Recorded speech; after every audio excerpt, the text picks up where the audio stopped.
Shannon Galvin, and Jerica Wild. Thank you guys so much for coming tonight. The first thing we're going to talk about is our daily schedule. So when they come in the morning, they might have different types of morning work that they'll do through the announcements. And then we'll move into our balanced literacy time, which includes grammar and phonics. Then we move into our reading and writing block.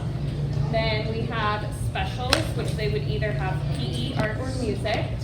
Then when we come back, we go into math, and then we have lunch, recess, flex time, and then finally at the end of the day, science.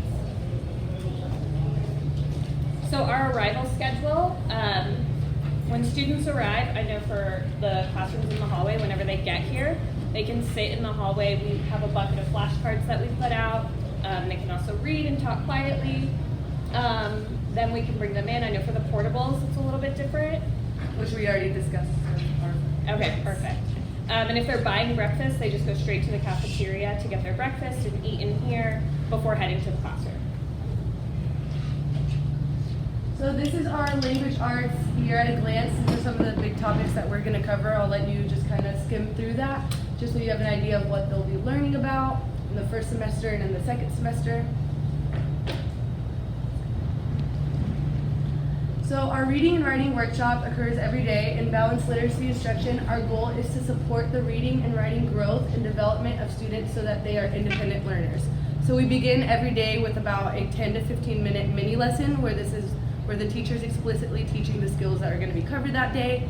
The students then start independently working on those skills, and the teacher is conferring one-on-one with students or pulling small groups based off the needs of those students.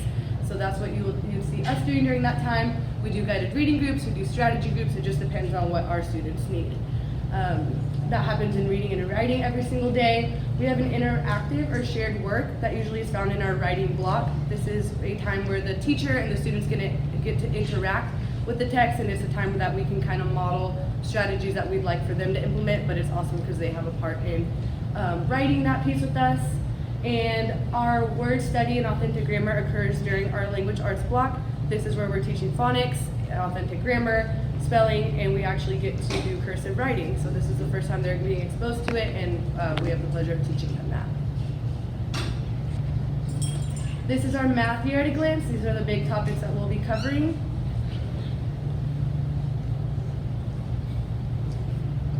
So for math, we also start with a 10 to 15 minute mini lesson, which we're covering whatever math skills we need to cover that day. They have math notebooks where they have real world applications. Every time that they receive a problem of the day, it is it's a word problem, so they really have to read, dig into it, and comprehend what the problem is asking them to do. The computation is never really done in isolation. We have several components, so we start with number talk, which helps build computational fluency. And then we do spiral review, which is a short period of time where we cover second grade TEKS that will then be covered in the following units. It's a good way to kind of prep them for what's coming and to review what they have learned.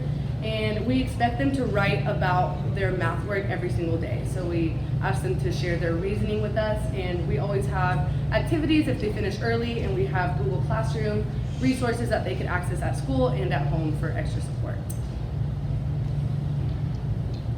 This is our problem-solving rubric that you should have received as well.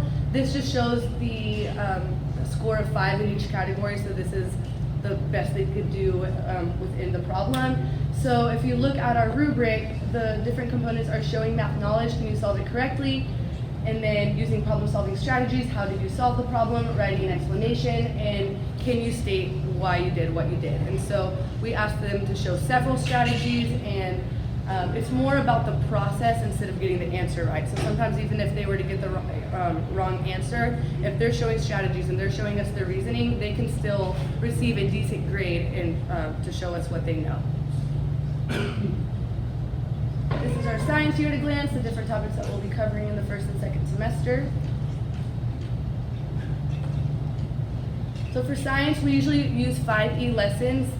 5E just stands for engage, explore, explain, elaborate, and evaluate. So we usually just engage them, we tap into their interests, we talk about, try to tap into their previous knowledge on those topics.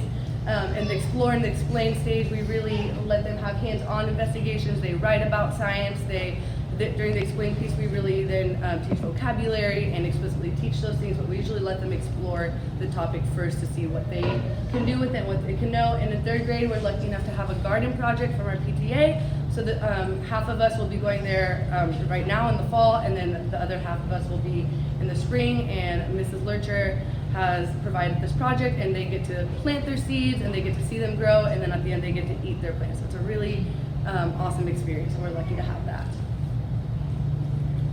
Okay, so grades are a lot different in 3rd grade. Our classwork daily grades are weighted at 70%, and our assessments are weighted at 30%. We recommend that if you are not connected already, that you get connected with the Home Access Center, and Ms. Ray's office can help you if you are not. We update those grades weekly, and so you'll be able to see how your child is doing through that process. Students have the ability to make up a failing grade back up to a 70, and you'll be notified if your student is in that process of doing that. We will also notify you if your child is missing any work. A lot of times we'll give them an opportunity to finish that in class, but it may come home as homework if it is completely not finished. Homework. So this year, we do not have required homework. We do send home a lot of optional homework. So math skills that we're practicing in the classroom, extra opportunities for reading and writing. You'll be notified of that as they're coming home. We also provide resources in Google Classroom for math, lots of different activities and games that they can be accessing to practice that computational fluency and extra skills. And as I said earlier, we might send some work home and notify you if something has become unfinished or needs correcting. You can also always ask your child's teacher if you need additional support at home and things for them to work on.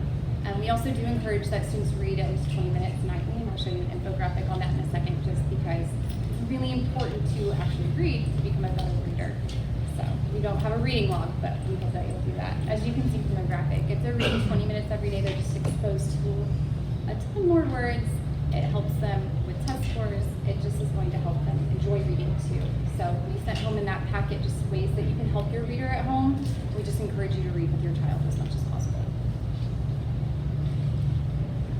Snacks. So our lunchtime is very late this year. It's starts at 12:40, I think is our first lunch. So we are encouraging the students to bring snacks. It's okay if they bring more than one snack. It's a really long time for them to wait. And I know we've all asked for extra snack donations too, so we all have extra snacks on hand in case kids are feeling hungry. You know, it's hard for us as adults to wait that long, so we are okay with them having snacks throughout the day to make sure that they are not hungry. And then communication. We have a grade level website that we update each week with what we're learning in our class, so it'll tell you grade by subject. We'll also let you know ahead of time if we're having a test that week and any resources that you might need to use to study to prepare with at home. That's going to be updated every Sunday night. We each also have a Seesaw account, which we'll be using to update with photos and that same information and some other activities for your child to work with. If you ever have any urgent messages, I know a lot of us don't have time to check our email throughout the day. We ask that you call the office, especially with changes of transportation. That way we can guarantee that we've seen it and we can get your kids home the right way. And then our daily conference time is from 10:40 to 11:30.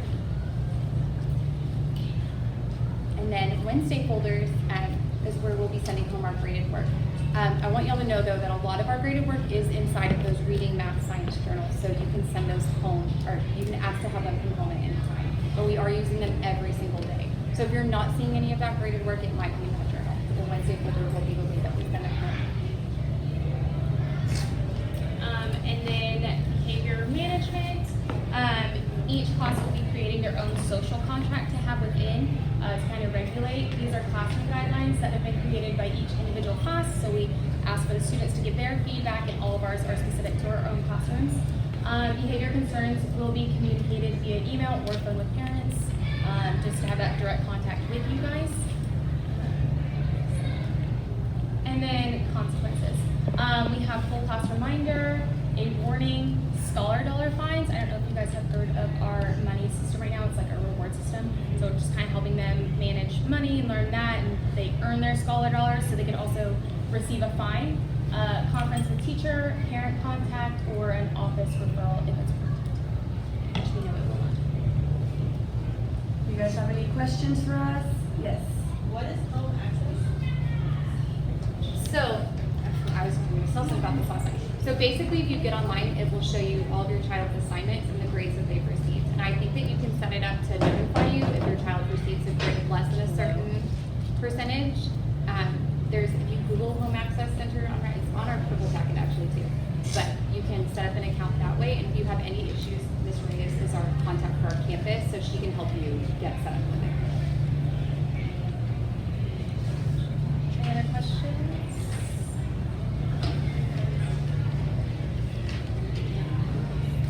All right, well, that's all we have for you guys. So if you have any more questions, we'll be here for a little bit longer until 7.